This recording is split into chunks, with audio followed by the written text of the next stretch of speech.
എന്റെ അയ്യരെ ഒത്തു കിട്ടി. എന്ത് പണി ചെയ്യാനും അവൻ തയ്യാറാ. അവനൊന്ന് രക്ഷപ്പെട്ടാ മതി. എന്തും കൊടുക്കാൻ ഞാനും തയ്യാറാ. ആ ചെറിയാന്റെയും പിഷാരടിയുടെയും കയ്യിൽ നിന്ന് ഒന്ന് രക്ഷപ്പെട്ടാ മതി. രാവിലെ ഇവിടെ കുത്തിയിരുന്ന് ജാതകം വായിക്കാതെ എന്നെ ഒന്നും സഹായിക്കും. നിങ്ങൾക്കൊക്കെ ദോശ വിട്ട് തീർക്കാനുള്ളതല്ല എന്റെ ജീവിതം. എന്നാര് പറഞ്ഞു? തൽക്കാലം ഞങ്ങൾക്ക് വേണ്ടി ദോശ ഇടുക എന്നുള്ളതാണ് നിന്റെ കർമ്മം, ജാതക യോഗം. ദോശ ഇരുന്ന് അടുക്കളയോട്ടിൽ അവിടെ കിടന്ന് കരിയട്ടെ. അതാണ് നമ്മുടെ വീട്. നീ നേരെ അടുക്കളയിലോട്ട് എന്നൊരു ചായ ഇട്ടോ. ആ, അവിടെ ഇരിക്കുന്ന ആരെയും മൈൻഡ് ചെയ്യണ്ട.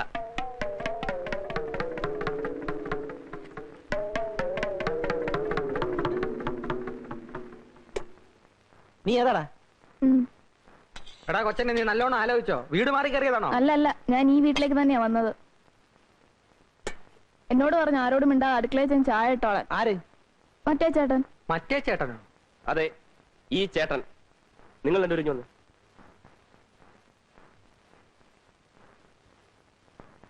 ദേ, ഒരു കാര്യം ഞാൻ പറഞ്ഞേക്കാം. ഇനിയെങ്കിലും ഈ വീട്ടിൽ സമാധാനം വേണം. ഇന്നു മുതൽ അടുക്കള കാര്യമല്ല അവൻ നോക്കിക്കൊള്ളു. ചാപ്പാട് സമയത്ത് രണ്ടുപേരും വാ എന്ന് തുറന്നു കൊടുത്താൽ മതി. അവനോട് അധികം വർത്തമാനമൊന്നും വേണ്ട.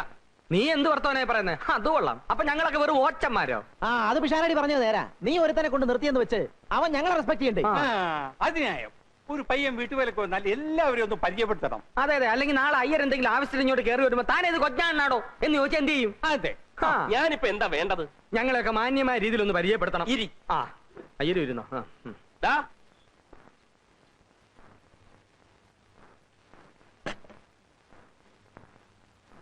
ഇന്നു മുതൽ നിനക്ക് 3 ചേട്ടന്മാരാണുള്ളത്. 3 അല്ല 4. 3 ചേട്ടന്മാരും ഒരപ്പൂപ്പനും. എല്ലാവരെയും നീ ഒരുപോലെ കാണണം, സ്നേഹിക്കണം, അനുസരിക്കണം. എന്താടാ അതിന്റെ പേര്? രാംകുമാർ ചെങ്ങമനാട്. നീ ചെങ്ങമനാട് മൊത്തം മേടിച്ചോ? അല്ലേലും രാംകുമാർ എന്നൊക്കെ വിളിക്കാൻ വലിയ പാടാ. വല്ല IAS ഓഫീസറെയും വിളിക്കുവാന്ന് ചോദിച്ചു. നമുക്കിവനെ രാമാന്ന് വിളിക്കാം. വിളിക്കാനൊരു സുഖമുണ്ട്, പുണ്യവും കിട്ടും. രാമ രാമ. അത് മതി. എന്താടാ എന്റെ നക്ഷത്രം? ചിത്തിര. എന്താ?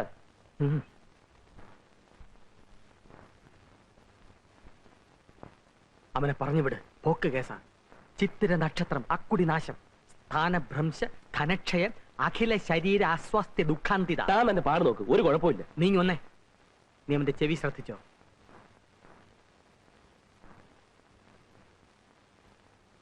ആനച്ചെവിയാണ്, അതായത് കൃത്യബോധവിഹീനൻ. നിനക്ക് മനസ്സിലാകുന്ന ഭാഷയിൽ പറയാം, ഗജ ഫ്രോഡ്. അത് ഞാൻ നോക്കിക്കൊള്ളാം. എല്ലാം സാറ് നോക്കിക്കൊണ്ടാ മതി. തൽക്കാലം അവനൊന്ന് പണി ചെയ്ത് തുടങ്ങട്ടെ.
എങ്ങനുണ്ട് ഊണ്?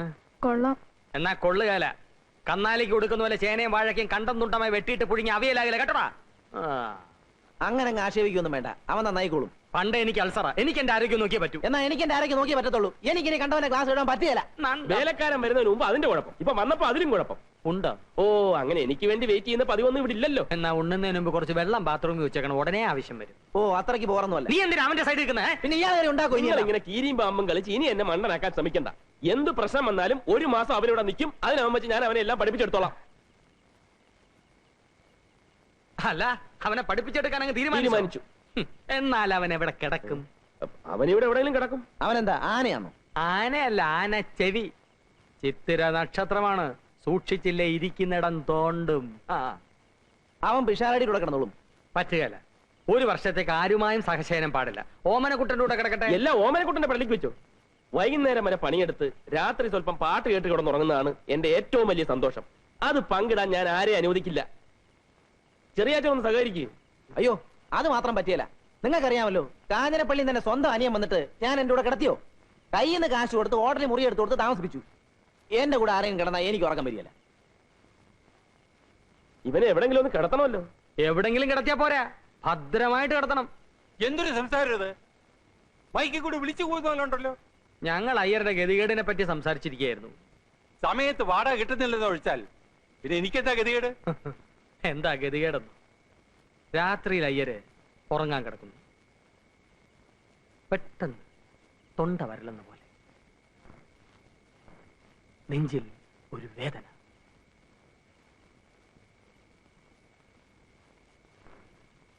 സംഭവിക്കാൻ വേണ്ടി പറയുന്നതല്ല. അയ്യർ കാലിയാകാൻ പോകുന്നു. ഒരു ഗ്ലാസ് വെള്ളം വേണം. എന്ത് ചെയ്യും? ഞാൻ പറഞ്ഞു ശരിയല്ലോ ഓമനക്കുട്ടാ? ശരിയാണോന്ന് ചോദിച്ചാ അങ്ങനെ സംഭവിക്കാവുന്നതേ ഉള്ളൂ. പക്ഷേ നമ്മൾ മൂന്നുപേരും ഉള്ളപ്പോ അങ്ങനെ സംഭവിക്കാൻ പാടില്ല. ആ, അതുകൊണ്ടാ ഞാൻ നേരത്തെ പറഞ്ഞേ. ഉടനെ നിങ്ങൾ എന്നെ കടിച്ചിറാൻ വന്നില്ലേ? രാമ,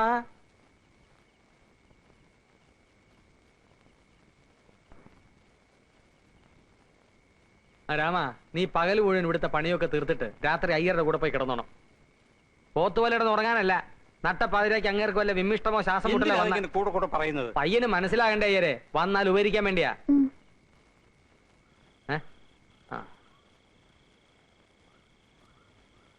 ഷാരടി, നിങ്ങളല്ലേ പറഞ്ഞത് അവൻ ആനച്ചെവിയാണ്, സൂക്ഷിക്കണം.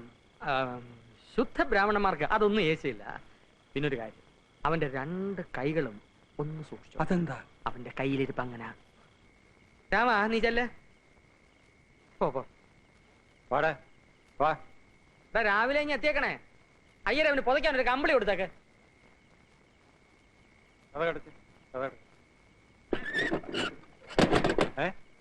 എന്താ ഇത്? എന്താടപ്പാ നീ അടച്ച്?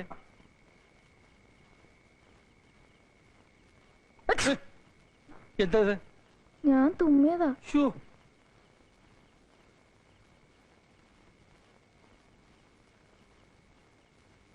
നിന്റെ കൈ എവിടെ?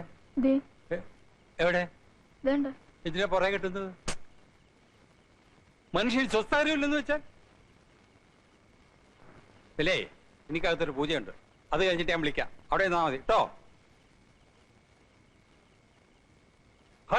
അവിടെ നിൽക്കാൻ പറഞ്ഞില്ലേ? അവിടെ നിന്നാ മതി. ആ